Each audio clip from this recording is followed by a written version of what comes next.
सुरद्रुमं श्रीमारुतात्मसम्भूतं विद्युत्काञ्चनसन्निभं पीनवृत्तं महाबाहुं सर्वशत्रुनिवारणं रामप्रियतमं देवं भक्ताभीष्टप्रदायकम्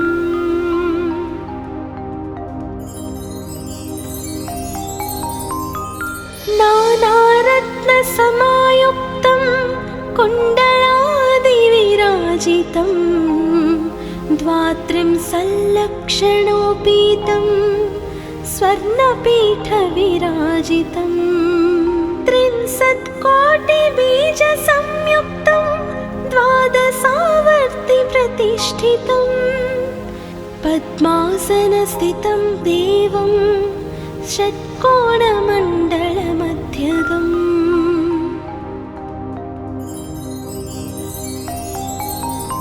चतुर्भुजं महाकायं सर्ववैष्णवशेखरं गदाभयकरं हस्तौ हृदि स्तौ सुकृताञ्जलिं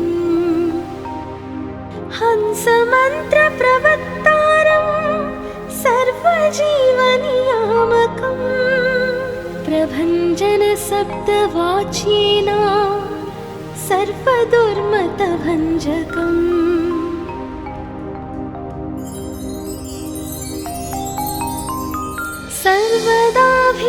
सर्वदाभीष्टदातारं सतां वै दृढमहवे अञ्जनागर्भशम्भूतं सर्वशास्त्रविशारदं कपीनां प्राणदातारं सीतान्वेषणतत्परम् अक्षादिप्राणहन्तारं लङ्कादहनतत्परम्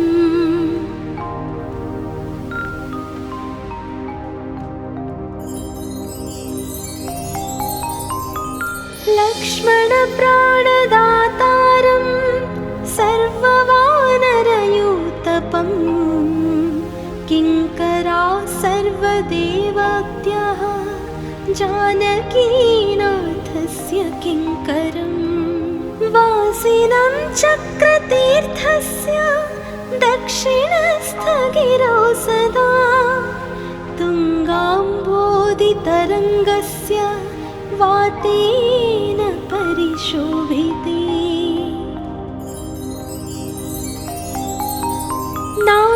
नानादेशगतैः सद्भिः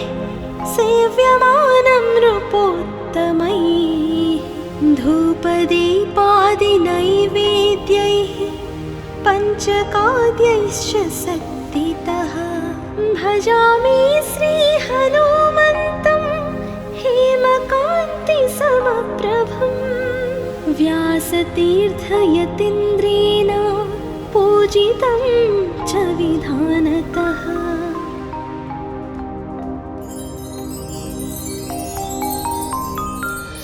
त्रिवारं यः पठेन्नित्यं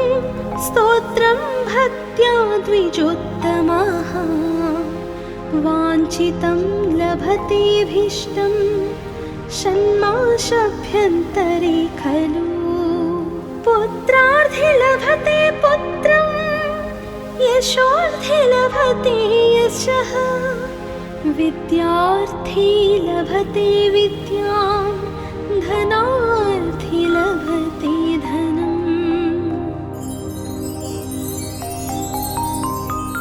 सर्वदा मास्तु सन्देहौ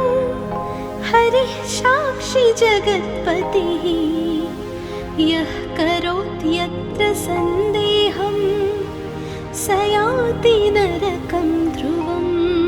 यन्त्रोद्धारकस्तोत्रं षोडशश्लोकसंयुतं श्रवणं कीर्तनं वा सर्वपापैः प्रमुच्यते इति श्री व्यासराजकृत यन्त्रोद्धारक हनुमत्स्तोत्रं सम्पूर्णम्।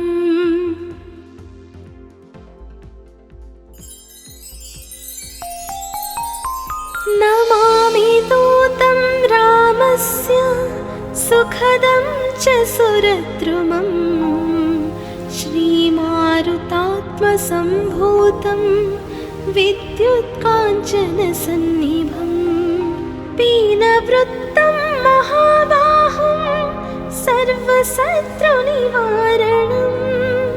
रामप्रियतमं देवं भक्ताभीष्टप्रदायकम्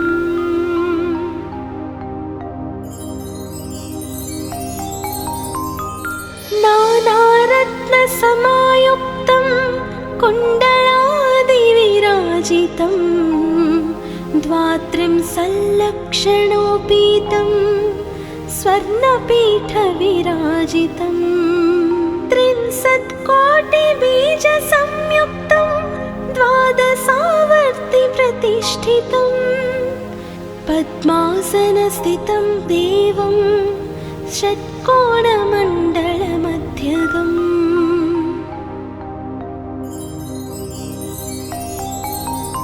चतुर्भुजं महाकायं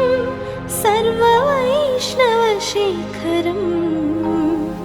गदाभयकरं हस्तौ हृदि सुकृताञ्जलिं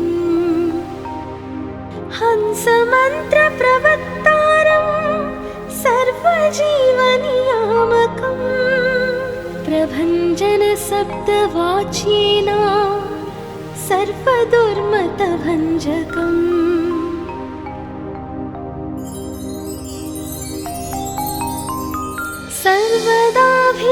सर्वदाभीष्टदातारं सतां वै दृढमहवे अञ्जनागर्भशम्भूतं सर्वशास्त्रविशारदं कपीनां प्राणदातारं सीतान्वेषणतत्परम् अक्षादिप्राणहन्तारं लङ्कादहनतत्परम्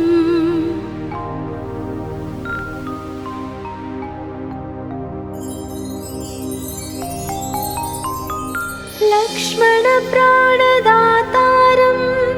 सर्ववानरयूतपं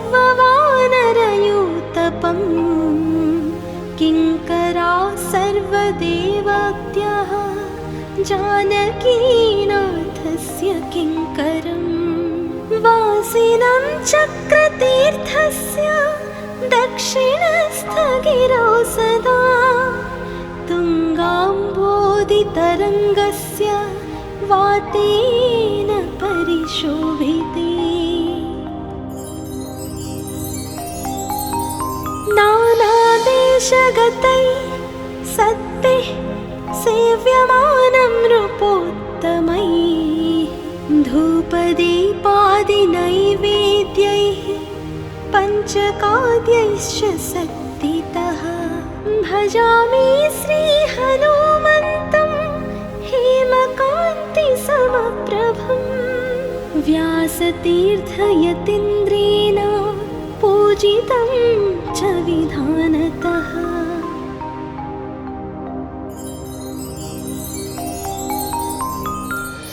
त्रिवारं यः पठेन्नित्यं स्तोत्रं भक्त्या द्विजोत्तमः वाञ्छितं लभतेऽभीष्टं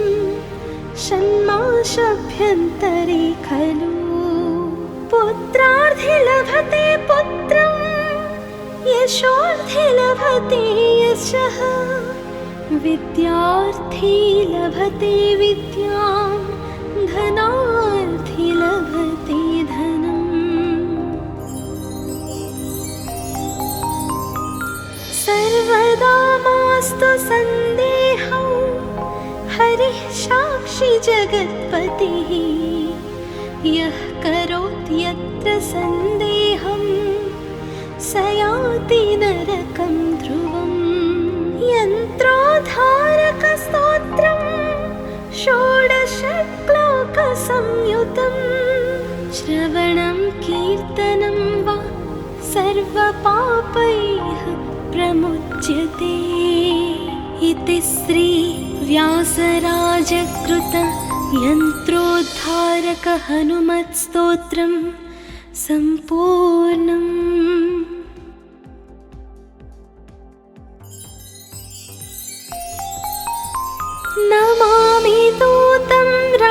तस्य सुखदं च सुरद्रुमं श्रीमारुतात्मसम्भूतं विद्युत्काञ्चनसन्निभं पीनवृत्तं महाबाहुं सर्वशत्रुनिवारणं रामप्रियतमं देवं भक्ताभीष्टप्रदायकम्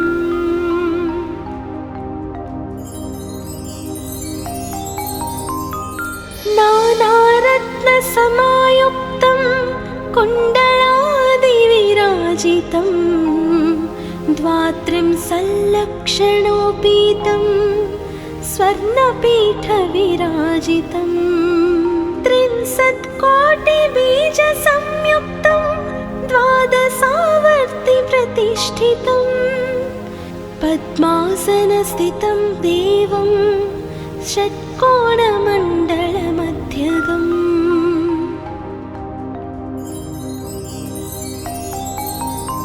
चतुर्भुजं महाकायं सर्ववैष्णवशेखरं गदाभयकरं हस्तौ हृदि स्तौ सुकृताञ्जलिम् हंसमन्त्रप्रवक्तारं सर्वजीवनियामकं प्रभञ्जनशब्दवाच्येन सर्वदुर्मतभञ्जकम्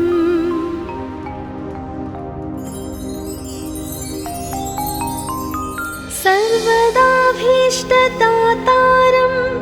सतां वै दृढमहवे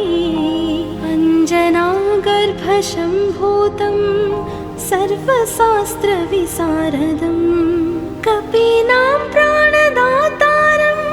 सीतान्वेषणतत्परम् अक्षादिप्राणहन्तारं लङ्कादहनतत्परम्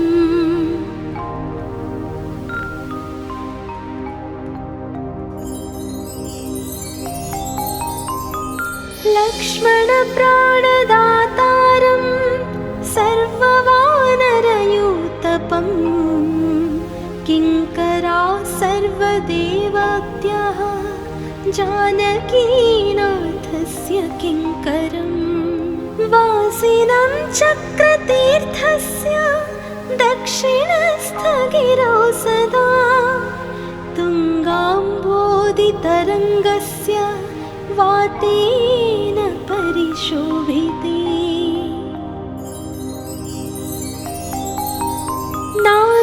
नानादेशगतैः सत्तिः सेव्यमानं नृपोत्तमैः धूपदीपादिनैवेद्यैः पञ्चकाद्यैश्च शक्तितः भजामि श्रीहनुमन्तं हेमकान्तिसमप्रभं व्यासतीर्थयतीन्द्रेण पूजितं च विधानतः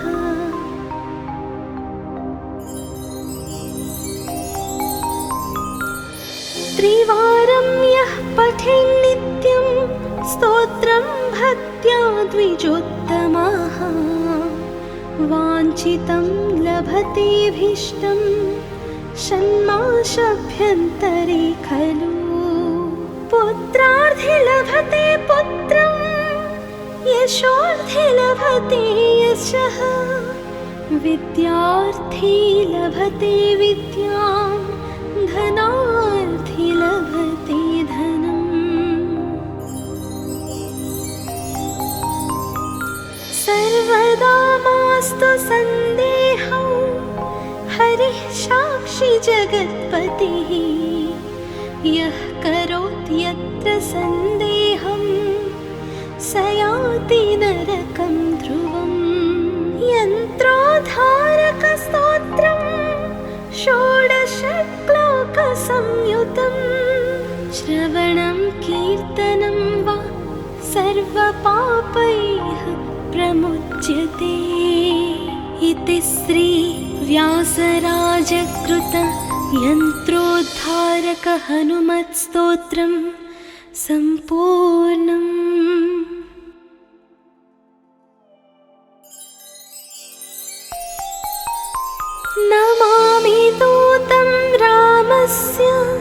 सुखदं च सुरद्रुमं श्रीमारुतात्मसम्भूतं विद्युत्काञ्चनसन्निभं पीनवृत्तं महाबाहुं सर्वशत्रुनिवारणं रामप्रियतमं देवं भक्ताभीष्टप्रदायकम्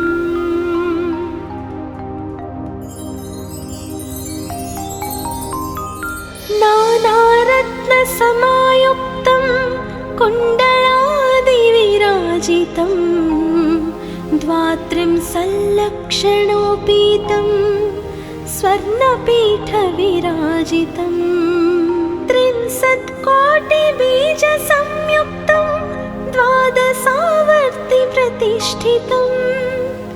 पद्मासनस्थितं देवं षट्कोणमण्डलमध्यगम्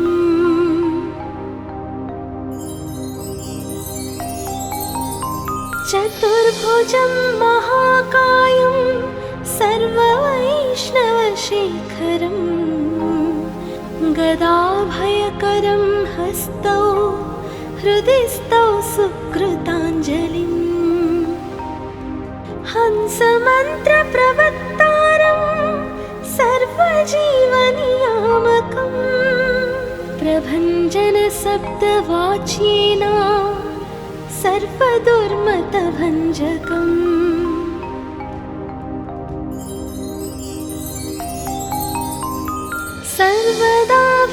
सर्वदाभीष्टदातारं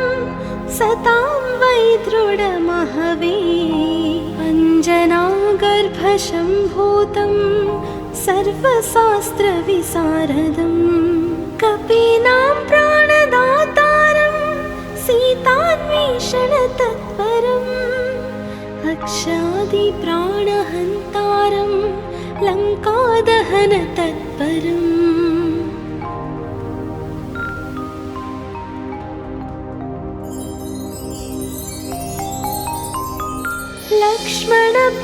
लक्ष्मणप्राणदातारं सर्ववानरयूतपं किङ्करा सर्वदेवत्याः जानकीनाथस्य किङ्करं वासिनं चक्रतीर्थस्य दक्षिणस्थगिरौ सदा तुङ्गाम्बोधितरङ्गस्य वातेन परिशोभिते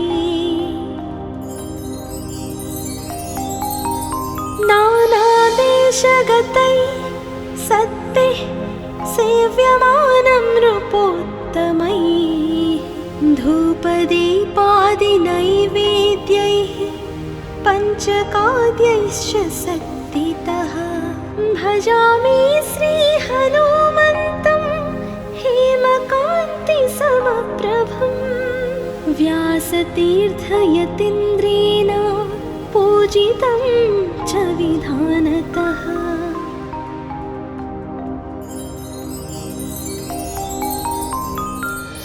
त्रिवारं यः पठेन्नित्यं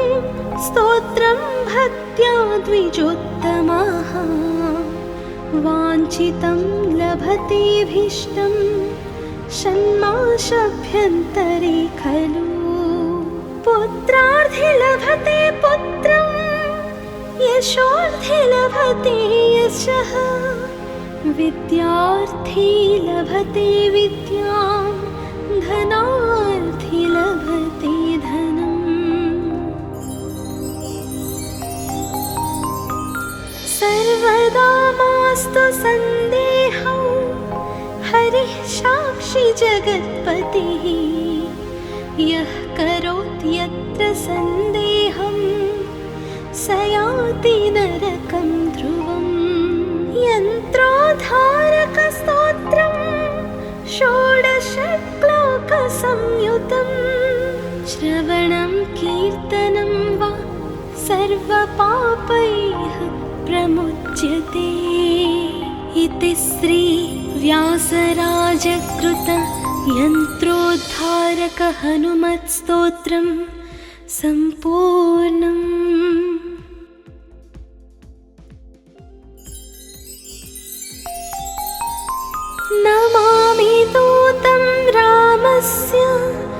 सुखदं च सुरद्रुमं श्रीमारुतात्मसम्भूतं विद्युत्काञ्चनसन्निभं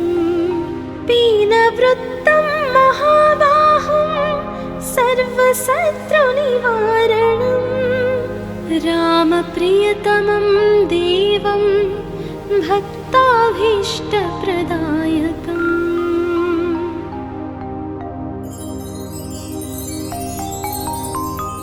नानारत्नसमायुक्तं कुण्डलादिविराजितं द्वात्रिंशल्लक्षणोपीतं स्वर्णपीठविराजितं 63कोटिबीजसंयुक्तं द्वादशावर्तिप्रतिष्ठितं पद्मासनस्थितं देवं षट्कोणमण्डलमध्यगम्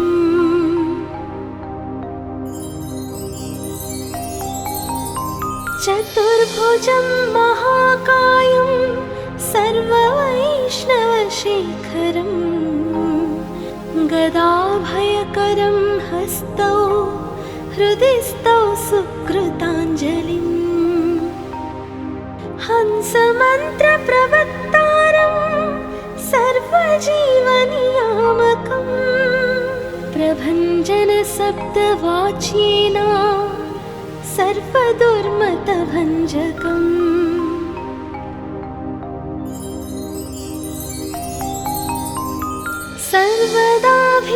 सर्वदाभीष्टदातारं सतां वै दृढमहवे अञ्जनागर्भशम्भूतं सर्वशास्त्रविशारदं कपीनां प्राणदातारं सीतान्वेषणतत्परम् अक्षादिप्राणहन्तारं लङ्कादहनतत्परम्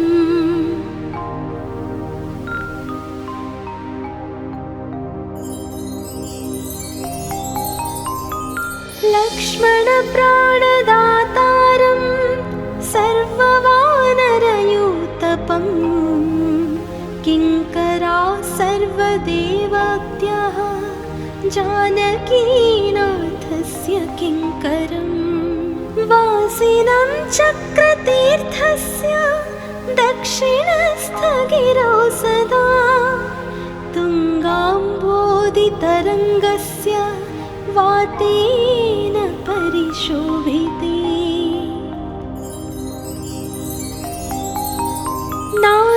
नानादेशगतैः सद्भिः सेव्यमानं नृपोत्तमैः धूपदीपादिनैवेद्यैः पञ्चकाद्यैश्च शक्तितः भजामि श्रीहनुमन्तं हेमकान्तिसमप्रभं व्यासतीर्थयतीन्द्रेण पूजितं च विधानतः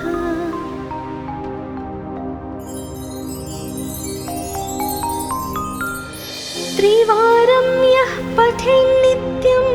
स्तोत्रं भक्त्या द्विजोत्तमः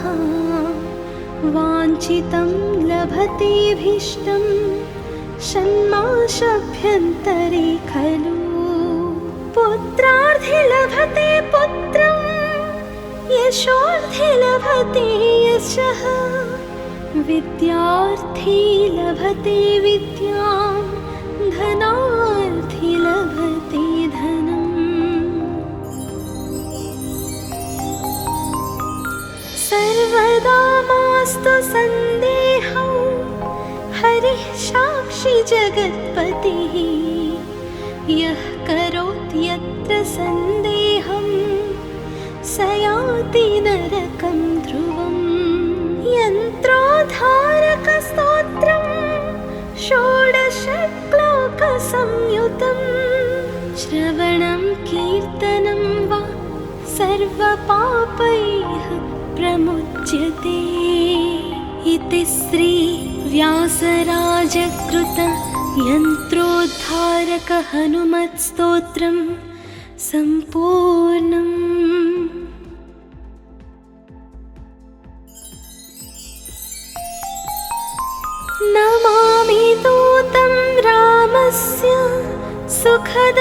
सुरद्रुमं श्रीमारुतात्मसम्भूतं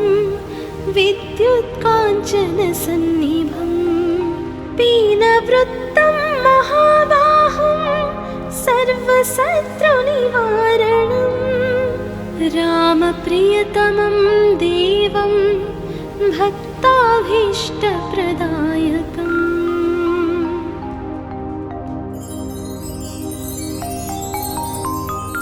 नानारत्नसमायुक्तं कुण्डलादिविराजितं द्वात्रिंशल्लक्षणोपीतं स्वर्णपीठविराजितं 30,000,000,बीजसंयुक्तं द्वादशावर्तिप्रतिष्ठितं पद्मासनस्थितं देवं षट्कोणमण्डलमध्यगम्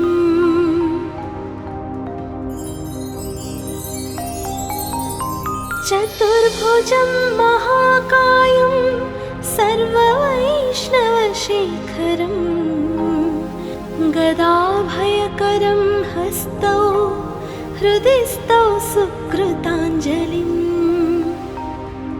हंसमन्त्रप्रवक्तारं सर्वजीवनियामकं प्रभञ्जनशब्दवाच्येन सर्वदुर्मतभञ्जकम्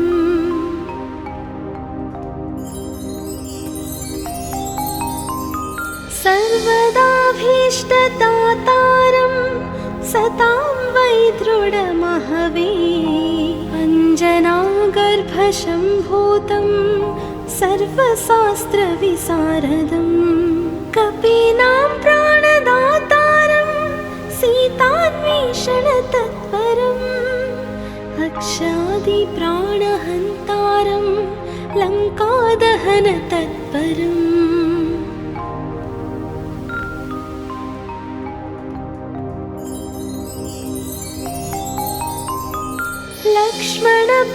लक्ष्मणप्राणदातारं सर्ववानरयूतपं किङ्करा सर्वदेवाद्यः जानकीनाथस्य किङ्करं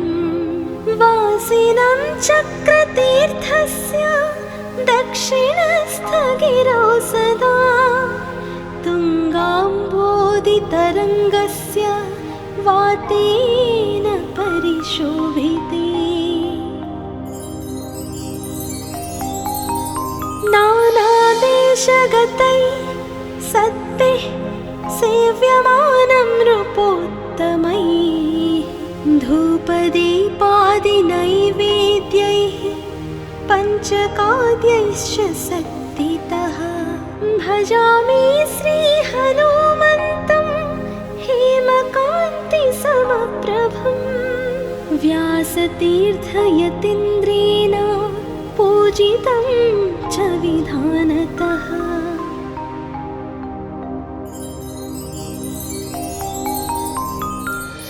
त्रिवारं यः पठेन्नित्यं स्तोत्रं भक्त्या द्विजोत्तमः वाञ्छितं लभतेऽभीष्टं षण्मासाभ्यन्तरे खलु पुत्रार्थे लभते पुत्रं यशोर्थे लभते यशः विद्यार्थी लभते विद्यां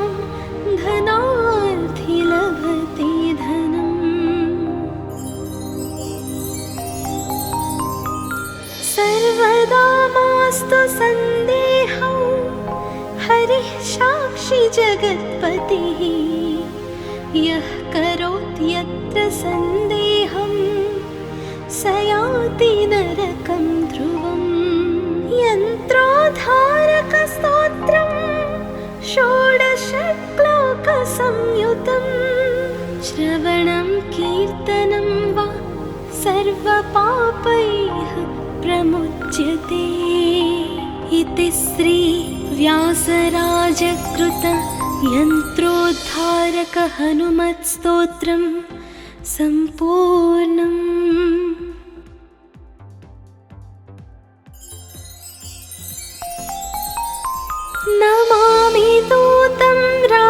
तस्य सुखदं च सुरद्रुमम् श्रीमारुतात्मसम्भूतं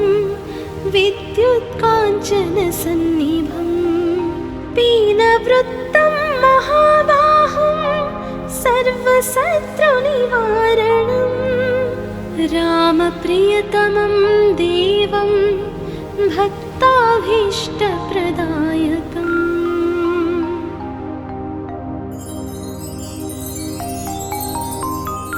नानारत्नसमायुक्तं कुण्डलादिविराजितं द्वात्रिंशल्लक्षणोपीतं स्वर्णपीठविराजितं 63,000,000बीजसंयुक्तं द्वादशावर्तिप्रतिष्ठितं पद्मासनस्थितं देवं षट्कोणमण्डलमध्यगम्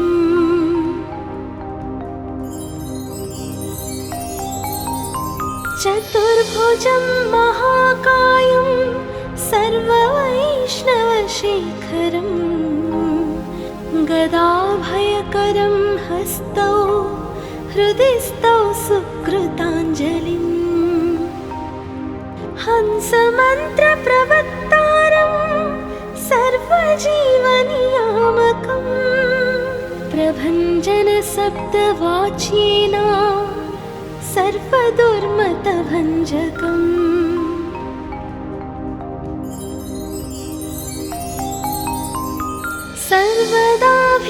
सर्वदाभीष्टदातारं सतां वै दृढमहवे अञ्जनागर्भशम्भूतं सर्वशास्त्रविशारदं कपीनां प्राणदातारं सीतान्वेषणतत्परम् अक्षादिप्राणहन्तारं लङ्कादहनतत्परम्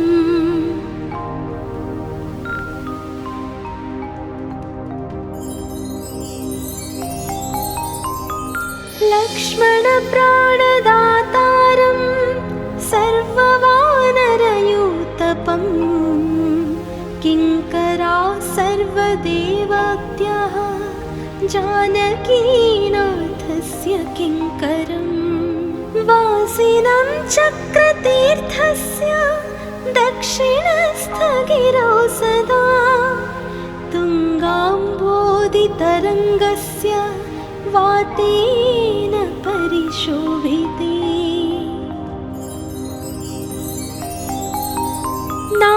नानादेशगतै सत्तिः सेव्यमानं नृपोत्तमैः धूपदीपादिनैवेद्यैः पञ्चकाद्यैश्च शक्तितः भजामि श्रीहनुमन्तं हेमकान्तिसमप्रभं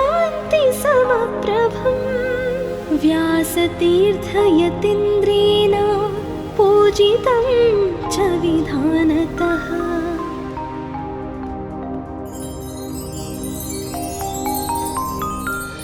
त्रिवारं यः पठेन्नित्यं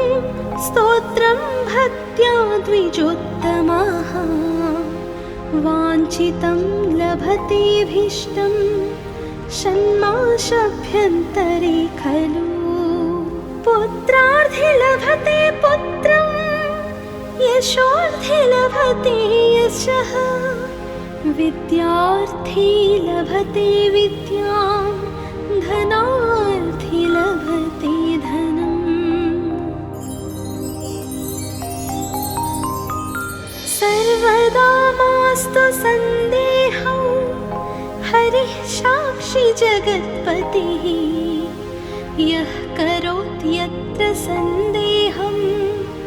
स याति नरकं ध्रुवम् यन्त्रोद्धारकस्तोत्रं